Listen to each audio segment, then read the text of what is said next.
that is a type of investing that you can do. So I don't want to say that it's not that, because that's what we do. We have our own business. I would say I'd take the penny only because I remember Grandma used to tell me this all the time. She's like, look at a chessboard. You take a penny and double it on every piece on the chessboard. Or I gave you $1 million today, which one would you take? And so people, a lot of times, will cause them to kind of freeze when they hear that fear-based messaging. They don't know what to do because they don't know where things are going. And you're young and you're still trying to figure it out. Okay, so today we're going to be talking about something called the investment jar, which will be the third jar of our 5-part series, 6-part series actually, of what you called the 5 jars budgeting method. This is something you showed to my siblings and I at a young age, and that you and Mom tested out a couple decades ago, and we've been using it ever since. And so the last 2 weeks we talked about the spending and the savings jar, which if you haven't gone and watched those, I think it'd be a really good thing to just go watch, or even just watch the overview episode, which came before those two, just to get an idea of what we're talking about here.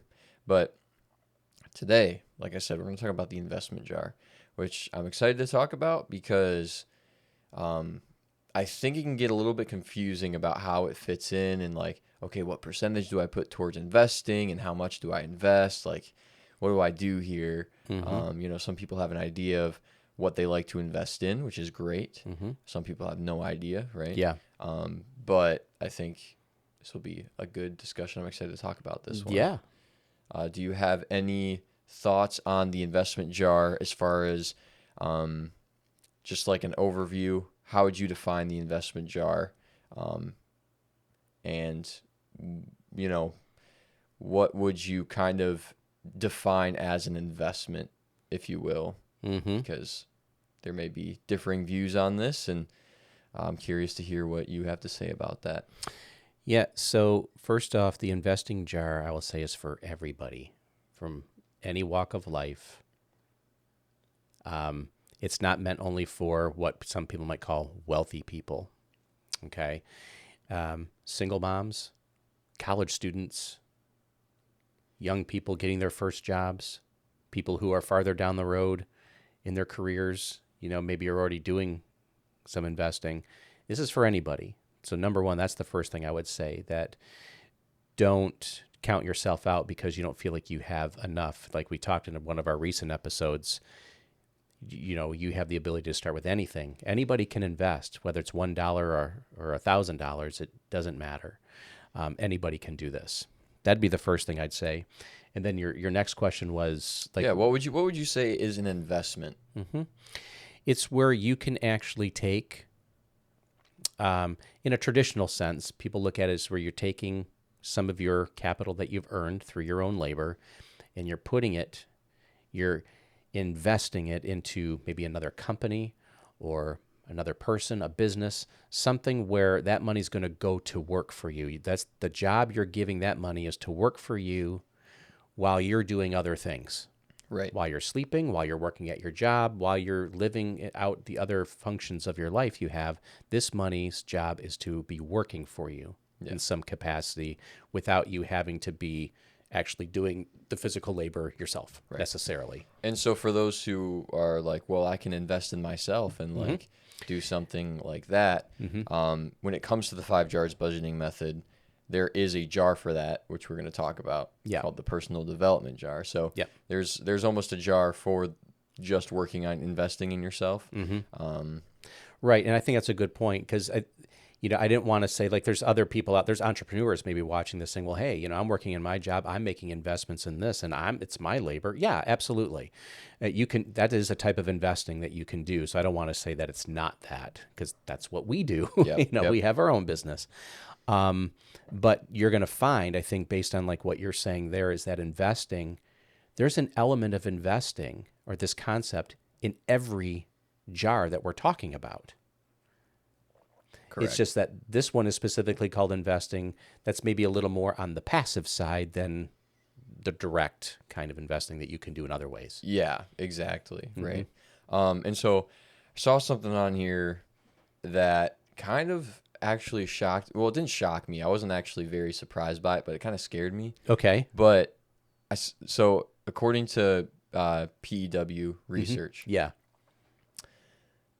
the millennial and Gen Z generations have the least amount in retirement accounts than any other previous generation, Yes. which is crazy when you think about like how high inflation is and how fast the world is changing as far as like technology and transportation. And there's wars going on in different parts of the world, and things are changing so fast, and we have the least amount of preparation when it comes to our futures, Yeah. which is scary. But it also makes sense because with things changing so fast, it's like, well, we don't know what to expect, like it's like kind of fear based if you think about it, like, oh, well, the dollar might collapse, so what's the point in investing? Or like, oh, there's this new thing, crypto over here, there's people talking about changing to like a world based currency, like all these different things. Yeah. And so it's almost hard to pick what to believe and what to put your faith and your hard-earned money into. Yeah. A lot of times the narrative that we believe, or not the narrative we listen to, the messaging we listen to has a very profound impact on how we see our future and how it unfolds. And so we'll make decisions based on where we think things are going. And if I think that, the world is going to be reconfigured in with that messaging. Right. Or not even the world, like could be the government. The government. There's a lot of political unrest. Like our country is very divided right now in a lot of different ways. And so people are like, oh, well, you know what, tax policy is going to change, or you know what, monetary policy is going to change. And there's just a lot of unknown. Right. And so people, a lot of times, will cause them to kind of freeze when they hear that fear-based messaging. They don't know what to do because they don't know where things are going. And you're young and you're still trying to figure it out. So there's that element. There's also, too, there's people who in the millennial and Gen Z who probably want to invest, but find themselves economically in a different place than maybe even my parents or my grandparents found themselves. Being that unless several years inflation and costs are higher, you tend to be at the lower end of your wage earning when you're younger. And so with higher costs and maybe lower wage earning, that has caused them to maybe believe that they can't invest right now because they need the money for, just living. Many of them, if they're college students coming out of college, they've, taken on maybe some student debt. Immense student debt. Immense. And that can be a very large payment each month to try to pay that back. And so there's these other economic forces that can feel like they're working against even those in that generation who have a desire to want to invest, but don't feel like they can. And so, I think those things are working, in the minds of those generations. Maybe not for everyone, but for a good portion of them. Yeah. And so like speaking of the debt piece, I think some of that kind of plays into it, where the general like consensus or the traditional thing to do is like use debt as a tool. And when you're constantly using debt as a tool, are you ever actually really like financially free then? Like not to say that you can't use debt as a tool, like I've been in seasons of my life where I have used debt as a tool, right? Like sometimes when you're in a position where you need to like get yourself out of a place and you can do that, do it. But like in the long term, if you're able to get yourself out of that place and actually like put your dollars elsewhere instead of investing it to these companies that are just taking your money and all the interest, invest your money and take all the interest for yourself, I think it's what Albert Einstein said. He said, compounding interest was the eighth wonder of the world or something like that. He's given credit for saying that. And then he said after that, he's like, those who understand it earn it, and those who don't pay it. Yep. Yeah, it's really true. Yeah. Jeez. But so the investment jar is really meant to help you thrive in life? Yes. Whereas we talked about the saving jar, and that helps you survive. We talked about last minute expenses, emergencies, things like that. If you change your career and you need to survive for 3 to 6 months while you switch careers, or even longer sometimes. But the investment jar is really to help you thrive in life. That's right. And it's about patience and looking towards your future, not even just my future, but my future generation's future as well. Yes, absolutely. I think that you said a word there just a second ago, patience. This is something we harp on a lot in several of our episodes, but this is really important because we live in a culture now where everything is very immediate and very quick. I can go to Amazon and buy something right now, and it's in my doorstep a day or two from now. Don't they even have some stores where like you walk in, you just grab what you want, and then you walk out, and it like charges your account? It like does. knows you're in the store. Mm-hmm. Yeah. Is that crazy? That's crazy. Yeah, they've tested those, I think, out west. Yeah. Those do exist. Yeah. That's insane. It is. What is it like? I don't know if you know, but is it like facial recognition, or does it like connect with the app on your phone, or I don't know. I don't know. I talked to somebody about this recently, and they told me how it worked, but I completely forgot what they said. Yeah. Above our pay grade. But yeah, right. So technology definitely is advancing, and things are becoming more quick and fast and efficient. And, when it comes to investing, I'm sorry, but the tried and true method of slow and steady and patience is really how you win in that game long term. If you start investing a little bit of money today, if you take 1 penny, for example, and let's say you could double it, a penny, you could double it every year for 30 years, okay? Or I could give you $1 million right now. I would say I'd take the penny only because I remember Grandma used to tell me this all the time. She's like, look at a chessboard. She was like, if you take a penny and double it on every piece on the chessboard, or I gave you $1 million today, which one would you take? And then she showed me the power of compounding using the chessboard and some pennies. Yeah. She ran out of pennies pretty quickly, but Yeah, exactly. Because in our mindset today, most people say, give me $1 million. Okay. And I understand you get $1 million, but if you take the penny, if I multiply it, next year I have 2 cents. And if I do it again in the third year, I now have 4 cents. Doesn't look super sexy in the first few years. It doesn't. That's only 4 cents. And then it goes to 8. Okay. But you start going out 10 years, still you don't really have that much. No. But if you go out 20 years, suddenly, got a bigger chunk. And that chunk's now going to start doubling. Yep. By the time you get to the end of 30 years, you're at $5.8 million. Right. People are going to now go to Excel and say, okay, let me do this. Put in the formula. You will see. You will see. Yeah. Yep. And here's the thing. It's the reason they were able to capitalize 30 years down the road and having so much is because they didn't interrupt the process early on when it didn't look so great. There was still something powerful happening in that compounding of that money. Even when it was small, that turned into something very large, bigger if you don't stop the process. And that's why patience. This isn't the get rich quick jar. No, definitely not. And there's always the new shiny thing, like crypto has exploded in the last few years. You have like NFTs and all these like different investments. Yeah. You have those like odd, alternative investments overseas that people are like getting into. And some people love that stuff. Yeah. And they're good at it and they understand it. Yep. And by all means, if you're good at it, you understand it, go for it. Well, that's the thing is with this investing is that, when you start investing, the best thing you can do is to allow yourself the opportunity to be educated a little bit on the different types so that you can find something that you understand. Because there doesn't have to be a moral connotation to it necessarily, but if you understand what you're investing in, you actually are participating and you know what's going on. Then it's actually like a true investment. Yeah, it's not gambling. It's not gambling because you're just putting money in something that you hope works. That's speculation. Mm-hmm. You can be speculative. Some people like being speculative, but investing is in something that I understand. Mm-hmm. that I can make a meaningful deposit toward something.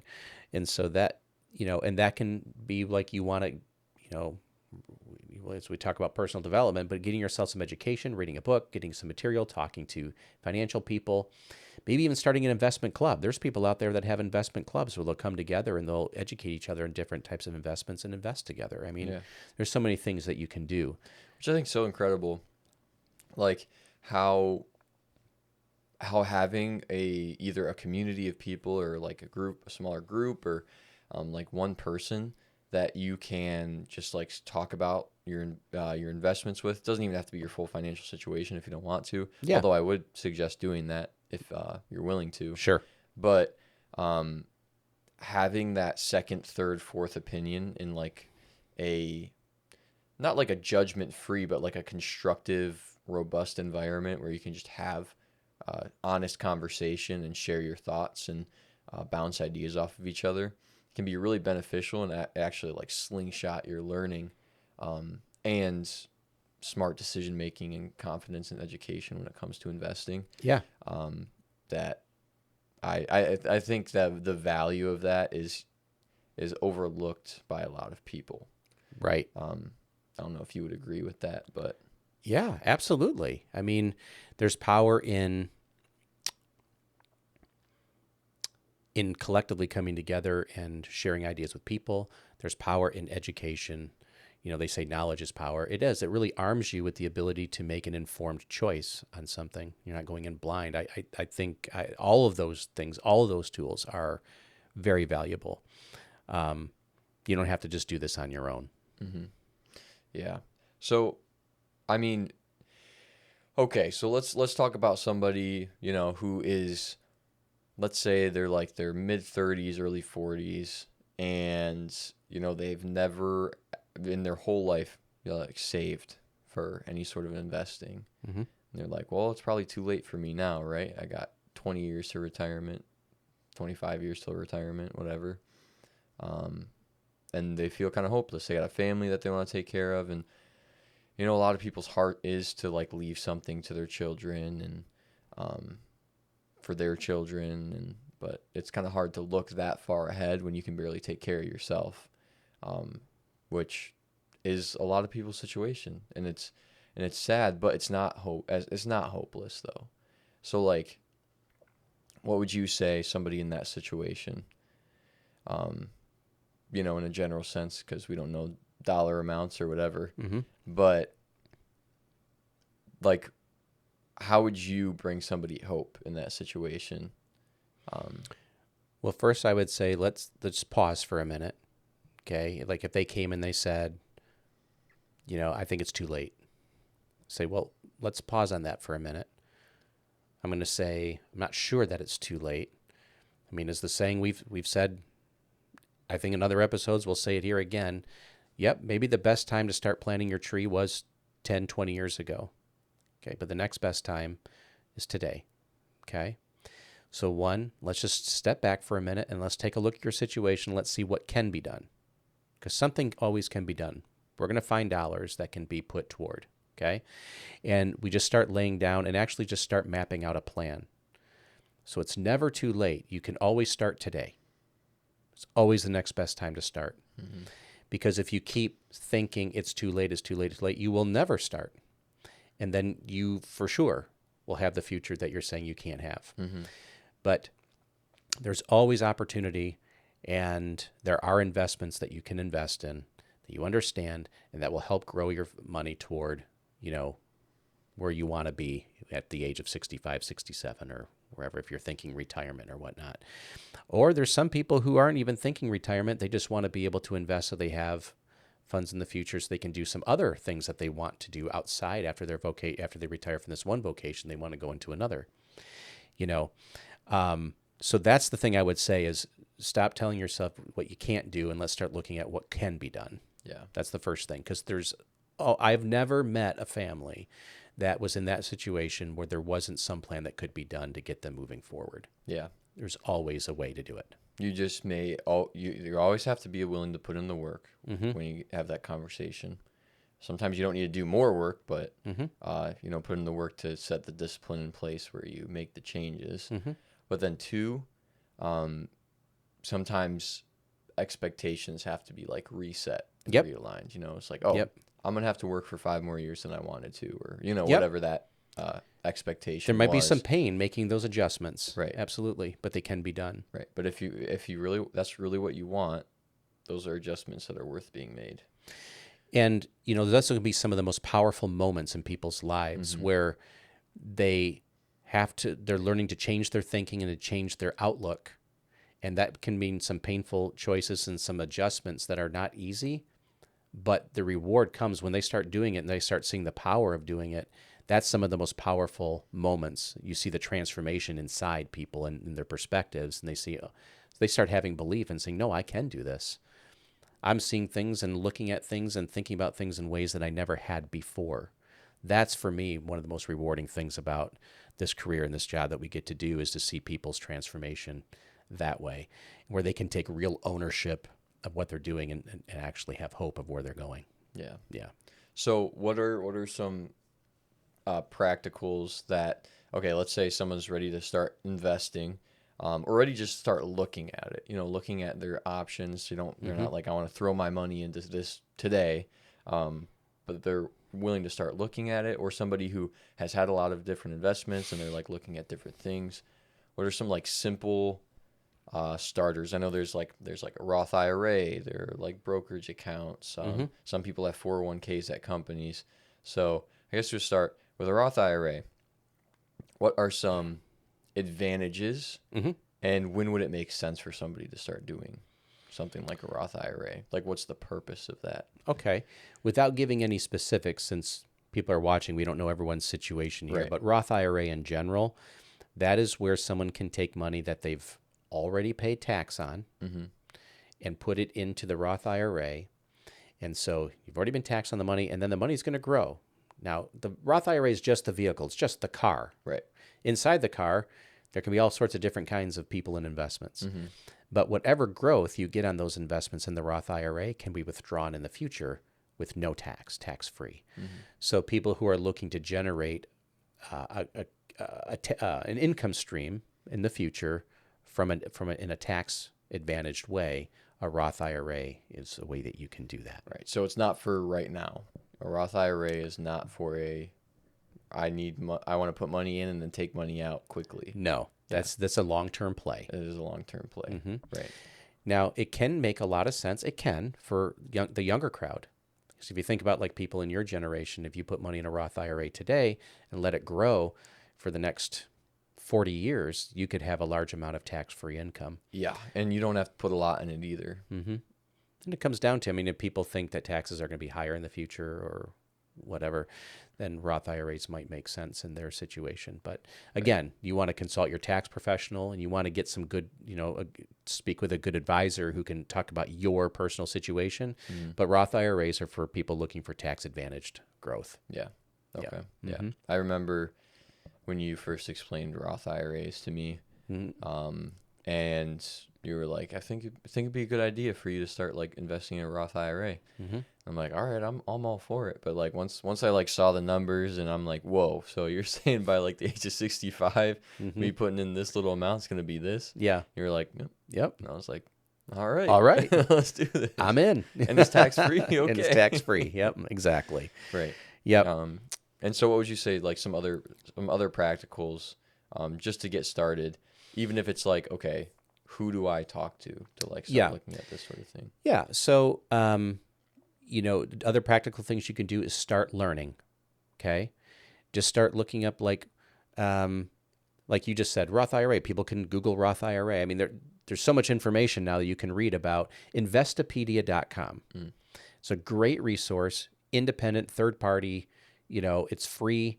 You can go there, and it's like being able to go to like encyclopedia, but anything on investing, you can type in dividends, Roth IRA, anything you want to learn about, hit go, and it'll bring up all these articles and links that will teach you in very practical ways what the meaning of a term is, what the type of investment is. Oh, I've heard this word before, and I don't know what it means. You can look it up on investopedia.com and you can learn a lot of things very quickly. Sweet. It's one of my great go-tos still today. If I want to pull up something real quick and get a real good, simple definition on something, it's just a great resource. Oh yeah, I've seen you use it. Mm-hmm. Yeah. Yep, 100%. for sure. Yeah. And, educating yourself on those things and get some good professionals in your life that are trusted advisors. Start to build relationships with a good CPA or with a good financial advisor who you can have a long-term relationship with. You can talk about these things with and just start building a plan, long-term with. I think having those relationships and sounding boards in your life are very important.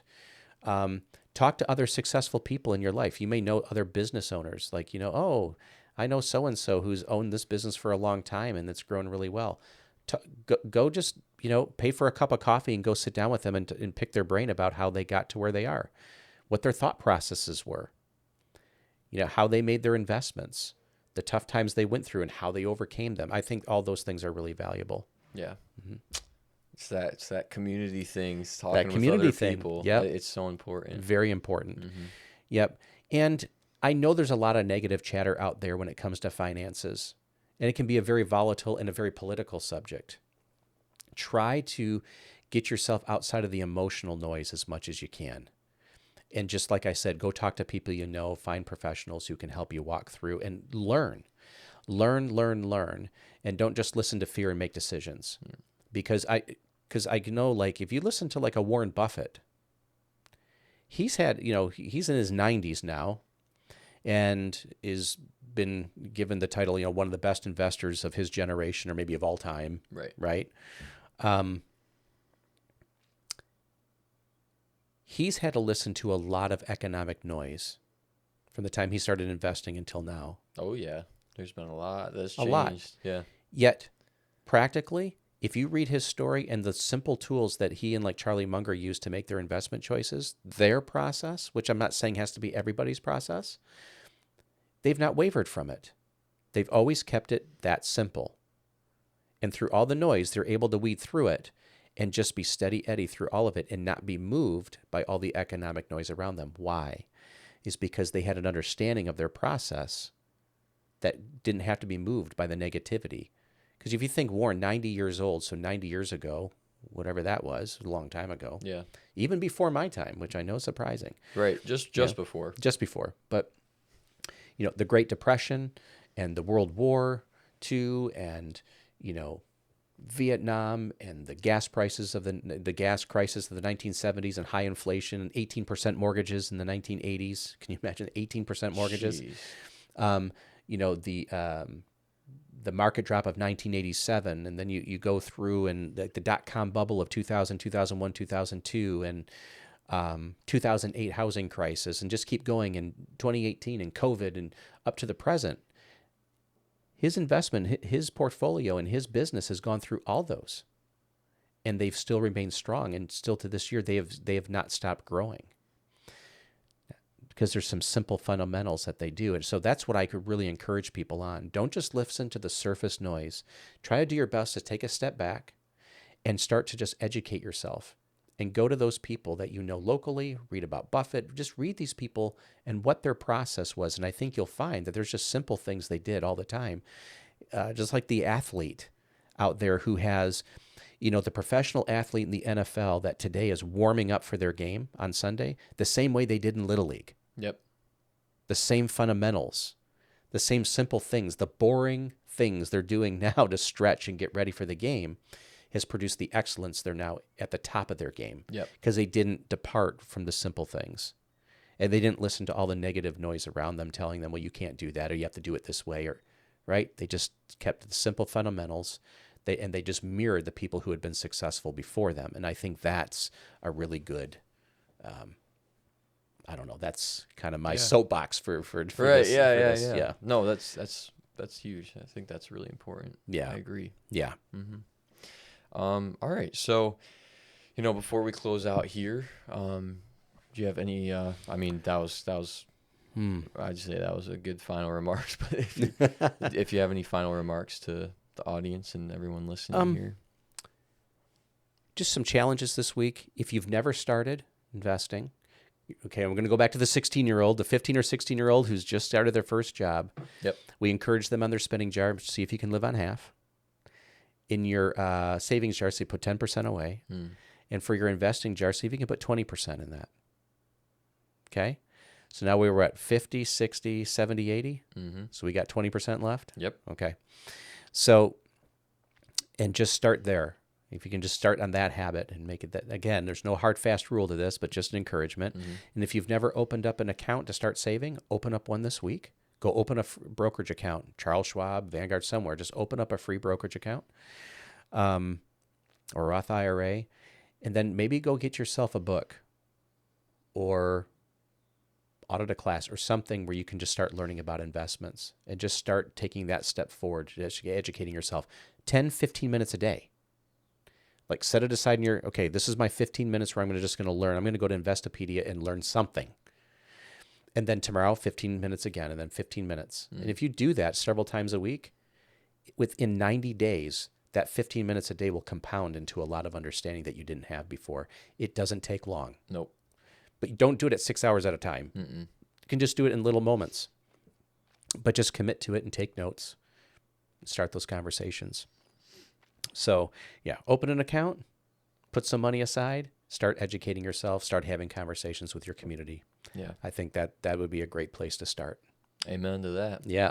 Sweet. All right. All right. So next week, we're going to talk about the personal development jar. Yes. Which I'm excited about. Yep. But until then, you guys have a great week, and we'll talk to you then. Yeah. And thank you for listening. And if you could do us a favor and hit that subscribe button and leave any comments below about your experiences with investing or questions you have, we'd love to get the feedback and to hear what your thoughts are. Thank you so much.